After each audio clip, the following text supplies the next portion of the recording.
What up YouTube, Case Prime here back at you with another video. This is a video that I've been meaning to shoot for countless weeks on end. I don't know why the hell I've waited this long until the last minute to shoot it, but I'm doing it now, getting it over with, but while I have the time and the chance. Hoping this uploads in time because I really do want to get my predictions out there for this.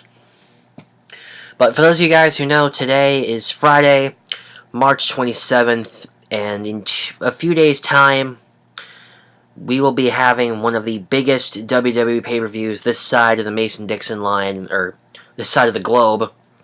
And it is an event that I always look forward to every year.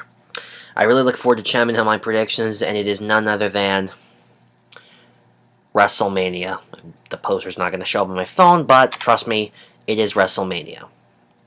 The 31st annual WrestleMania, the first one after the last year's spectacle of the 30th anniversary. Kind of wish I'd do what I did last year, where I do it as two separate videos. What I did last year was I announced the matches as they were, or I did my predictions as the matches were announced as separate videos.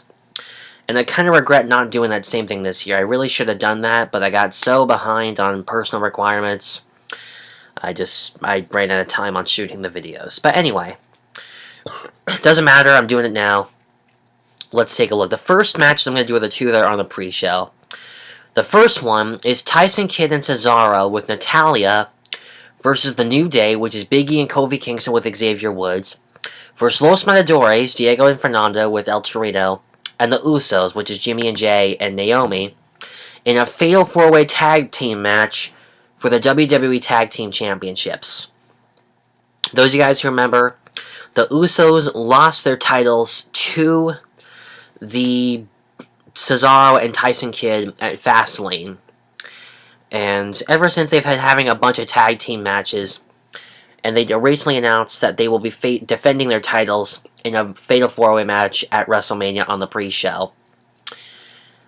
They were originally just going to have a one-on-one tag team match, but eventually, since other titles or other teams got involved, they decided to make it pretty much a free-for-all type thing, you know. Whoever wants it can go for it. So that's basically what we have here.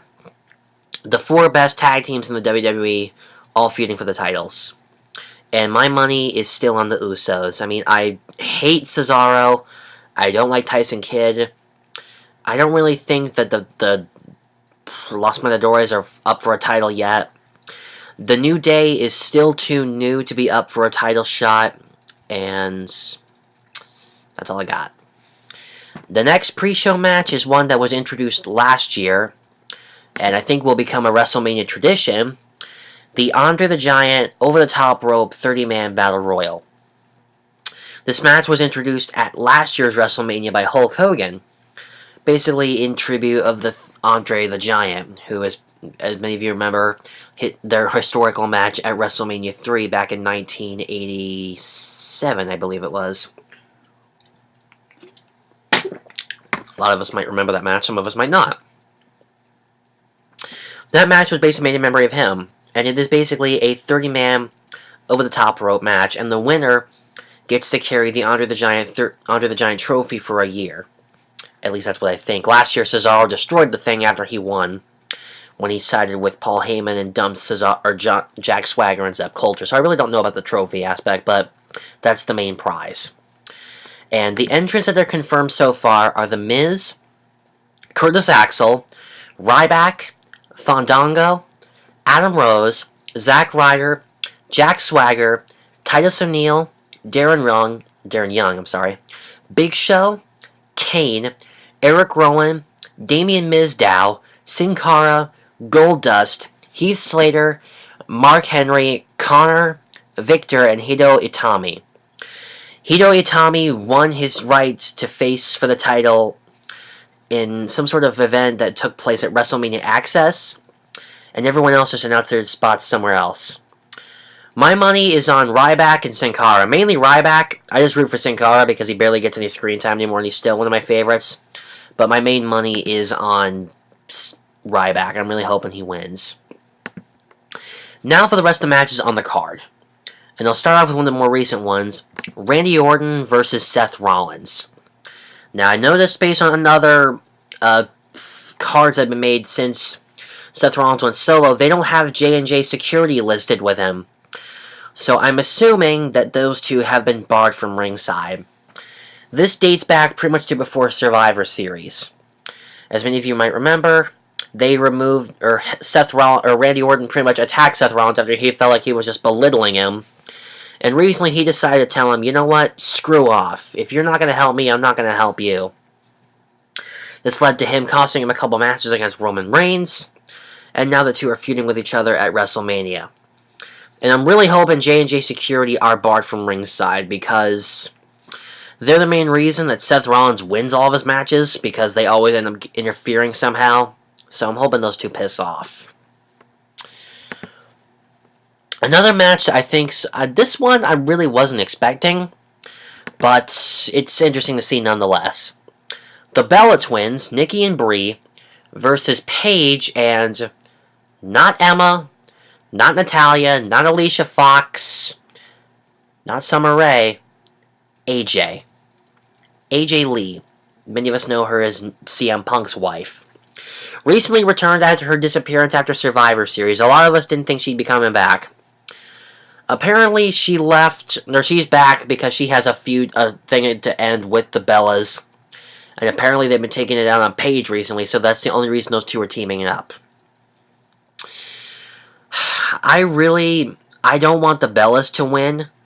I want Paige to be the one to win this. I have a hard, if this is supposed to be AJ's face turn, I have a really hard time believing it. I'm not under the impression that AJ has turned face. She is still displaying that slight scent of heel turn from last year. I have a hard time believing she's on Paige's side. I can imagine she's going to screw her over somehow at WrestleMania, but I'm still hoping that it's Paige's side that picks up the victory. Another big match that has a lot of components to it. Bad News Barrett, which you could tell by the t-shirt, versus R-Truth, versus Dean Ambrose, versus Luke Harper, versus Dolph Ziggler, versus Stardust, versus Daniel Bryan, in a, are you ready for this? A ladder match for the Intercontinental Championship. Now, me personally, I love ladder matches. I love Money in the Bank. I've always loved ladder matches.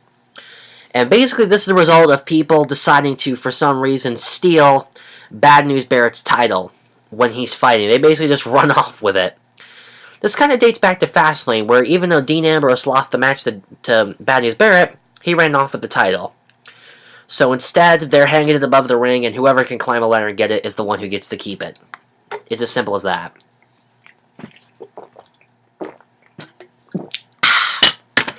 I was originally hoping for Dean Ambrose, but after they added Daniel Bryan to the mix, I'm all for him, because it's the only title he has yet to hold in WrestleMania, or in WWE history. He's held everything else. He's held the tag team title. He's held the U.S. title. It was his first title he won from The Miz at Night of Champions. He's held the World Heavyweight Championship, WWE Heavyweight, and WWE World Heavyweight. This is the only title he has yet to hold. So I'm really hoping it's him who wins it. Plus of that big screw job with him at last year's WrestleMania. So, if any of you guys remember what I'm talking about, or at least what happened after it, where he got screwed out of a rematch. Hopefully you'll get what I'm talking about. So I'm hoping for Daniel Bryan. And now the next one is really something that I really wasn't expecting. Rusev versus John Cena for the United States Championship. According to the time on this video, I'm gonna have to cut this a bit short. So I'm gonna continue this in part 2. That's where you'll get to see my predictions for this match, as well as the rest of the others. So, thank you for watching. I'll see you in part 2.